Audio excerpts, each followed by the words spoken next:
उपयोगी हैं और मनुष्यों के लिए कई उपलब्धियां प्राप्त करते हैं।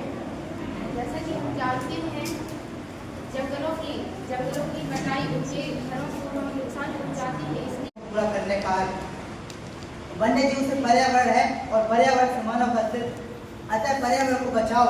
वन्य में रहने वाले जीवों की रक्षा करना मानव के लिए महत्वपूर्ण कार्य है। ये जीवन सिर्फ एक बार ही मिलती है, दोबारा नहीं। इसलिए क्यों ना हम पर्यावरण को बचाएं और इससे इस वन में रहने वाले जीव सदा सुखद में रहें। आज के दिनों दिन जंगल का विनाश होता जा रहा है। कारण है मानव भी अपनी सुखद में जिंदगी जीने के लिए जंगलों को निपटा रहे हैं, क्योंकि उन्हें बड़े बड़े घर चाहिए, बड़े फैक्ट्रियाँ चाहिए और इस तरह जंगल धीरे धीरे करके समाप्त होता जा रहा है और इसका प्रभाव सीधे उस जंगल में रहने वाले जीव पर पड़ रहा है। जंगल में तापमान वृद्धि होती जा रही है और इनका कारण है पेड़ पौधों में कमी।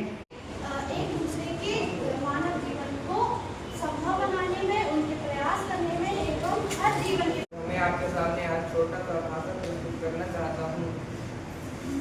मानव अपने स्वार्थ के लिए वन्य जीव को नुकसान पहुँचाते हैं,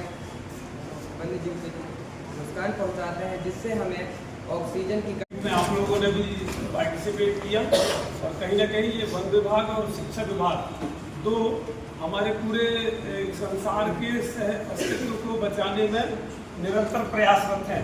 इसलिए हम लोग बार बार दोनों विभाग मिलकर एकत्रित होते हैं, चाहे वो मोगली उत्सव हो, चाहे वो बायोडाइवर्सिटी का क्विज हो, या वन्यजीव संरक्षण सप्ताह हो, या अनुभूति का कैंप हो। ये बहुत सारे इवेंट हैं जिनमें हम वन विभाग और शिक्षा विभाग के एक साथ मिलकर ये जो सहज अस्तित्व वाली बात है ना, इसका पालन करते हुए अपन लोग पर्यावरण को अच्छा करने में प्रयास कर रहे हैं। ठीक है ना। आज का जो इवेंट था वो अक्टूबर का प्रथम सप्ताह है। इस बात को विशेषकर इसके लिए समर्पित है जब हम वन्यजीव संरक्षण की बात करते हैं। ठीक है। इसी से जुड़ा हुआ एक और महत्वपूर्ण विषय था जैव विविधता। तो जैव विविधता एक इतना व्यापक और बड़ा स्तर का एक महत्वपूर्ण विषय है जो हम सबके जीवन से जुड़ा हुआ है। जैव विविधता बोर्ड का एक बहुत बड़ा अच्छा स्लोगन है, जीवो जीवस्य जीवनम। बोलो एक बार, जीव ही जीव का जीवन है। जो पूछे अभी आपने बात की ना, उसमें हम सबकी भूमिका है ना। हर जीव की छोटे से छोटे जीव है, जंतु है, प्राणी है, वनस्पति है, जल थलचर, सबकी एक रोल है ना। जैसे साइकिल की चैन होती है, अगर एक भी कड़ी टूटेगी तो वो चैन चल पाएगी? नहीं चलेगी। वैसे ही फूड चैन है, खाद्य श्रृंखला में अगर कोई भी एक जीव जंतु प्राणी वनस्पति अगर हटती है तो वो पूरी चैन टूट जाएगी और हमारा ये फिर से विकराल रूप ले लेगी प्रकृति। ठीक है।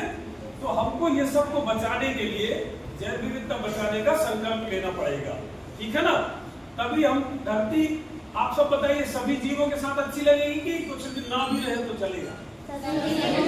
सबका रहना जरूरी है ना।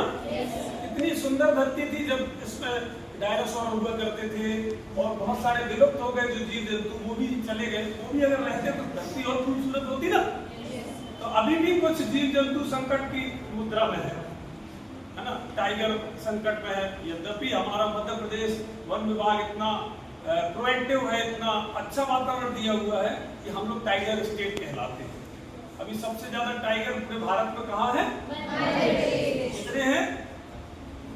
785। 750 एक गणना होती है, उसमें जो डेटा निकल के आता है तो भारत में सबसे ज्यादा 785 टाइगर हमारे मध्य प्रदेश में है। इसलिए हम लोग टाइगर स्टेट है। और टाइगर इस पूरी जैव विविधता जो पूरे जंगल का एक राजा तो होता ही है, इस पूरी जैव विविधता का भी राजा है ना। उसके संरक्षण में सब प्रकार के जीव जंतु वनस्पति ये सब पलते हैं, इनका एक क्रम होता है। ठीक है। तो जैव विविधता के संरक्षण के लिए हमारी क्या भूमिका है, हमारा क्या रोल है, शासन प्रशासन से उसमें क्या महत्वपूर्ण कदम उठाए गए हैं, इसके बारे में भी हमको जानना बहुत जरूरी है।